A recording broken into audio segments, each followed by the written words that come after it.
പ്രിയപ്പെട്ടവരെ, ഇന്ന് ഓഗസ്റ്റ് 16 മാത്രമല്ല, കർക്കിടക മാസം 31 തീയതി കൂടിയാണ്. ഇന്ന് 1200 ആണ്ട് വിട പറയുകയാണ്. നാളെ 1201 ആണ്ട് ചിങ്ങമാസം 1 തീയതിയാണ്. എല്ലാ പ്രിയപ്പെട്ട പ്രേക്ഷകർക്കും ആദ്യമായിട്ട് നവവത്സര ആശംസകൾ നേരുന്നു. ഈ ചിങ്ങം 1 കർഷക ദിനവും കൂടിയാണ്. കടം കയറി വിഷം കുടിക്കേണ്ടി വരുന്ന എല്ലാ കർഷകരെയും ഈ സന്ദർഭത്തിൽ ഓർമ്മിക്കുന്നു. അവർക്കെല്ലാവർക്കും സന്തോഷകരമായ പുതുവർഷം പ്രത്യേകമായിട്ടും ആശംസിക്കുന്നു. ഈ കർക്കിടക മാസം കഴിഞ്ഞ ഏതാനും വർഷങ്ങളായി, പതിറ്റാണ്ടുകളായിട്ട് വിശ്വ ഹിന്ദു പരിഷത്തും മറ്റുമൊക്കെ മുൻകൈയെടുത്ത് നമ്മുടെ നാട്ടിൽ രാമായണ മാസമായിട്ട് ആചരിക്കുന്നുണ്ട്. മുമ്പ് കർക്കിടക മാസത്തെ പഞ്ഞമാസം എന്നാണ് പറഞ്ഞത്. ഇപ്പം അങ്ങനെയല്ല, ഇപ്പോൾ രാമായണ മാസമാണ്. അതിന് രണ്ട് കാരണമുണ്ട്. ഒന്ന്, പഴയ പോലെ പഞ്ഞമില്ല. നാട്ടിൽ പൊതുവേ ആളുകൾക്ക് അധികം കയ്യിൽ കാശില്ലെങ്കിൽ പോലും പണ്ടത്തെ പോലെ പട്ടിണിയും പരിവട്ടമൊന്നുമില്ല. എല്ലാവർക്കും ജീവിക്കാനുള്ള മാർഗമുണ്ട്. അത് പിണറായി വിജയൻ മുഖ്യമന്ത്രി ആയതിനു ശേഷമുണ്ട്, അതിന് മുമ്പുണ്ട്. അപ്പോൾ അങ്ങനെ ദാരിദ്ര്യമില്ലാത്ത, ദാരിദ്ര്യം കുറഞ്ഞ, അല്ലെങ്കിൽ പട്ടിണി തീരെ ഇല്ലാതായ ഒരു കർക്കിടക മാസമാണ് ഈ കഴിഞ്ഞു പോകുന്നത്. കഴിഞ്ഞ ഏതാനും കർക്കിടക മാസങ്ങൾ അതുപോലെയാണ്. അതുകൊണ്ട് പഞ്ഞമാസം എന്ന ചീത്ത പേര് മാറിക്കിട്ടി. പിന്നെ എന്തെങ്കിലും ഒരു പേര് കൊടുക്കണമല്ലോ, അതിന് വേണ്ടിയിട്ടാണ് രാമായണ മാസം ആരംഭിച്ചത്. അപ്പോൾ മിക്കവാറും ക്ഷേത്രങ്ങളിലൊക്കെ അധ്യാത്മരാമായണം കിളിപ്പാട്ട് പാരായണം ചെയ്യും. അത് ഒരു ദിവസം രാവിലെ മുതൽക്ക് രാത്രി വരെ നീണ്ടു നിൽക്കുന്ന പരിപാടിയായിരിക്കും. അല്ലെങ്കിൽ ചില വീടുകളിൽ ഇതുപോലുള്ള പരിപാടികൾ ചെയ്യാം. ഇനി അതുമല്ലെങ്കിൽ ഓരോരുത്തർക്കും വ്യക്തിപരമായിട്ട് 1 തീയതി മുതൽക്ക് 31 തീയതി വരെ തുടർച്ചയായിട്ട് രാമായണം വായിക്കാം. ഇപ്പോൾ ഈ മാതൃഭൂമിയും മറ്റുമൊക്കെ അതിന് ഭാഗത്തിനുള്ള രാമായണം തയ്യാറാക്കിയിട്ടുണ്ട്. പ്രൊഫസർ MK സാനു വ്യാഖ്യാനം നൽകിയിട്ടുള്ള ഒരു രാമായണമുണ്ട് മാതൃഭൂമിയുടെ. അതാണ് എൻ്റെ അറിവിലും അനുഭവത്തിലും വലിയ തെറ്റില്ലാത്തത്. ലളിതമായിട്ട് വായിക്കാവുന്നതുമായിട്ടുള്ള ഒരു ഗ്രന്ഥം. നമുക്ക് എന്തെങ്കിലും സംശയം ഉണ്ടെങ്കിൽ അദ്ദേഹത്തിൻ്റെ അടിക്കുറിപ്പുകൾ വായിച്ച് കാര്യങ്ങൾ ഗ്രഹിക്കാനും സാധിക്കും. അധ്യാത്മരാമായണം കിളിപ്പാട്ട് വെറും ഭക്തി സാഹിത്യമല്ല, അത് വലിയ ഒരു സാഹിത്യ സൃഷ്ടി കൂടിയാണ്. മലയാള ഭാഷയുടെ തന്നെ അസ്ഥിവാരം ഉറപ്പിച്ച ഒരു മഹാഗ്രന്ഥമാണ് എഴുത്തച്ഛൻ്റെ അധ്യാത്മരാമായണം കിളിപ്പാട്ട്. ഇപ്പോൾ സമീപകാലത്തായിട്ട് ചില ചിന്തകന്മാർ, മിക്കവാറും എല്ലാവരും തന്നെ നമ്മുടെ ജമാഅത്തെ ഇസ്ലാമിയുടെ പേറോളിലുള്ള ആളുകളാണ്. അവർ ഇത് അധ്യാത്മരാമായണം കിളിപ്പാട്ട് എന്ന് പറയുന്ന ഒരു വളരെ അധമകൃതിയാണ്. അതിന് സാഹിത്യ മൂല്യത്തിലുപരിയായിട്ട് ബ്രാഹ്മണ മേധാവിത്വം അരക്കിട്ടുറപ്പിക്കുന്ന ഒരു സാഹിത്യമാണ് ഇത്. ദുരിത പരിവർജയെ പട്ടിക സമുദായക്കാരും പിന്നാക്ക സമുദായക്കാരും ശൂദ്രന്മാരും ആരും ഇത് വായിക്കാൻ പാടില്ല. ഇത് വായിച്ചാൽ ആകെ കുഴപ്പവും. പണ്ട് ഈ മനുസ്മൃതിയിൽ പറഞ്ഞിരുന്നത് എന്താണ്, അവരുടെ സമുദായക്കാർ വേദോച്ചാരണം കേൾക്കണമെങ്കിൽ അവരുടെ ചെവിയിൽ ഈയ ഉരുക്കി ഒഴിക്കുന്നത്. ഇപ്പോൾ പറയുന്നത് മറിച്ചാണ്. വേദോച്ചാരണം കേൾക്കുന്നവൻ മറിച്ച് ഈയ ഉരുക്കി ഒഴിക്കണം എന്ന് പറഞ്ഞിട്ടില്ലെങ്കിലും ഏതാണ്ട് ആ വക്ക് വരെ എത്തിയിട്ടുണ്ട്. അപ്പോൾ ഇങ്ങനെ പറയുന്നതിൽ ഒരു പ്രമുഖ ചിന്തകൻ നമുക്കറിയാം, KN കുഞ്ഞമ്മദാണ്. കുഞ്ഞമ്മദ് മാഷ് ഈ കാര്യം ഒരുപാട് കൊല്ലം മുമ്പ് ഒരു രാമായണ പരിപാടിയിൽ തന്നെ വെട്ടിത്തുറന്ന് പറഞ്ഞാണ്. പുരോഗമന കലാസാഹിത്യ സംഘത്തിൻ്റെ വേദി. ഇപ്പോൾ പുരോഗമന കലാകാരന്മാർക്ക് അത്രയും പുരോഗമനം വേണ്ട എന്ന അഭിപ്രായമുള്ളതുകൊണ്ട് അദ്ദേഹത്തെ അല്പം മാറ്റി നിർത്തിയിരിക്കുകയാണ്. പുള്ളി ഒരു മൗദൂദി മനീഷിയായിട്ട് മാറി നിൽക്കും. ഇപ്പോൾ ഇത് പറഞ്ഞുകൊണ്ടിരുന്നതിൽ ഏറ്റവും പ്രധാനപ്പെട്ട ആൾ എന്ന് പറയുന്നത് തീർച്ചയായിട്ടും TS ശ്യാംകുമാറാണ്. ശ്യാംകുമാർ കഴിഞ്ഞ കൊല്ലം മാധ്യമം പത്രത്തിൽ രാമായണ വിമർശനം നടത്തുകയും അത് വലിയ വിമർശനത്തിനിടയാക്കുകയും ചെയ്ത് നമ്മളിവിടെ പറഞ്ഞു. ശ്യാംകുമാർ പറയുന്നത് പട്ടികജാതിക്കാർ അല്ലെങ്കിൽ ദളിതർ പണ്ട് മുതൽക്കേ രാമായണം വായിച്ചിരുന്നില്ല, ഇപ്പോഴും വായിക്കുന്നില്ല, ഇനി വായിക്കേണ്ട ആവശ്യമില്ല. അതിൻ്റെ കാരണം എന്ന് വെച്ചാൽ ഇദ്ദേഹം പറയുന്നത് ഇത് സവർണാധിപത്യം അരക്കിട്ടുറപ്പിക്കുന്ന ഒരു സാഹിത്യമാണ്. ത്രേതായുഗത്തിൽ ശ്രീരാമൻ ശംഭൂകൻ്റെ തലവെട്ടി.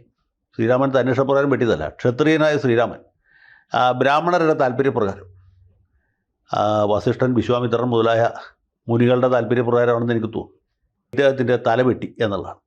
ഈ ശംഭൂകൻ്റെ തലവെട്ടിയത്, ശംഭൂകൻ പട്ടികജാതിക്കാരനായിരുന്നു. അദ്ദേഹത്തിൻ്റെ തലവെട്ടിയതുകൊണ്ട് രാമായണം അധമ സാഹിത്യമാണ്. പട്ടിക സമുദായക്കാർക്ക് ഇത് വേണ്ട. രാമായണത്തിന് പകരം ഇനി ശ്യാമായണം എന്ന് പറഞ്ഞൊരു കൃതി അദ്ദേഹം എഴുതിക്കൊണ്ടിരിക്കുന്നുണ്ട്. അത് എഴുതി കഴിഞ്ഞാൽ പിന്നെ അത് പാരായണം ചെയ്താൽ മതി എന്നുള്ളതാണ്. അപ്പോൾ അദ്ദേഹത്തിൻ്റെ അഭിപ്രായത്തോടെ എനിക്ക് വലിയ യോജിപ്പാണ്.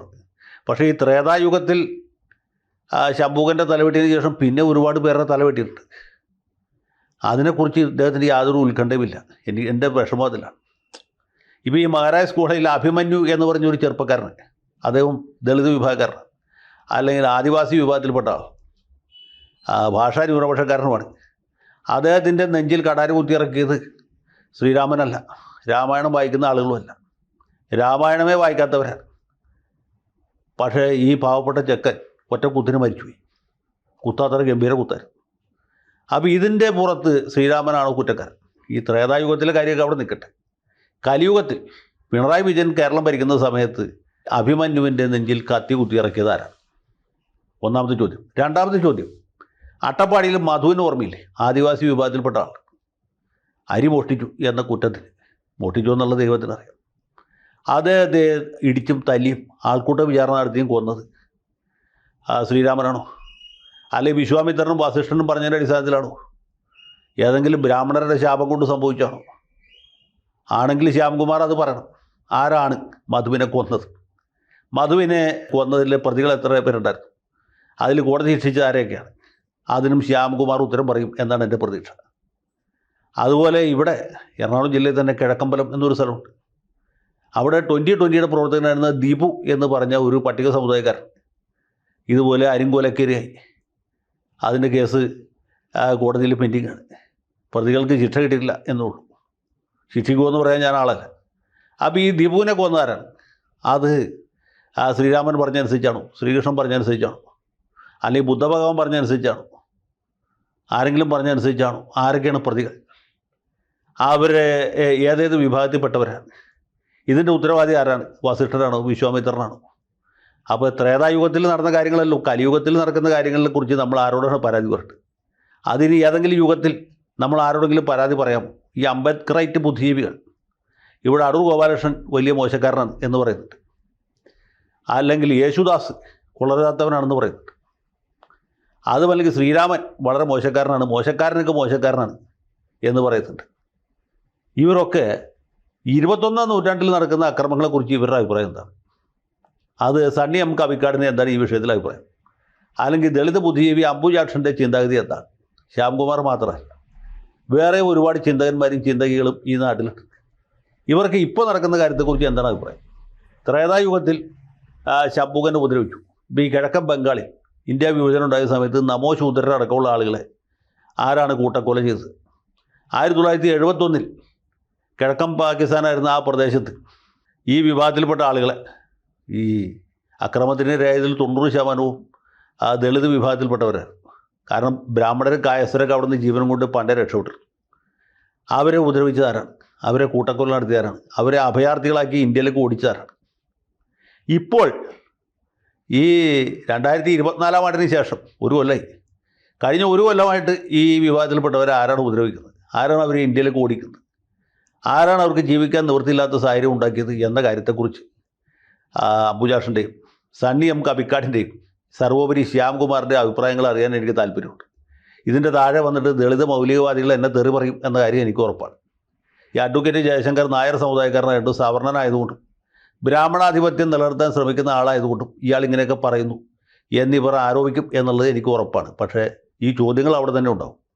ത്രേതായുഗത്തിലെ കാര്യം അവിടെ നിൽക്കട്ടെ. കലിയുഗത്തിൽ പിണറായി സർക്കാരിൻ്റെ കാലത്ത് നടക്കുന്ന ദളിത് പീഡനങ്ങൾക്ക് ആരാണ് ഉത്തരവാദി? കിഴക്കൻ പാകിസ്ഥാനായിരുന്ന കാലത്തും ഇപ്പോൾ ബംഗ്ലാദേശ് ആയതിനു ശേഷവും അവിടെ നമോ ശൂദ്രരടക്കമുള്ള ദളിതർ അനുഭവിക്കുന്ന ബുദ്ധിമുട്ടുകൾക്ക് ആരാണ് ഉത്തരവാദി? ഇതിന് ഉത്തരം പറയണം എന്ന് ഞാൻ ഇവരെല്ലാവരോടും വിനീതമായിട്ടല്ല, സാമാന്യം കഠോരമായിട്ട് തന്നെ ആവശ്യപ്പെടും.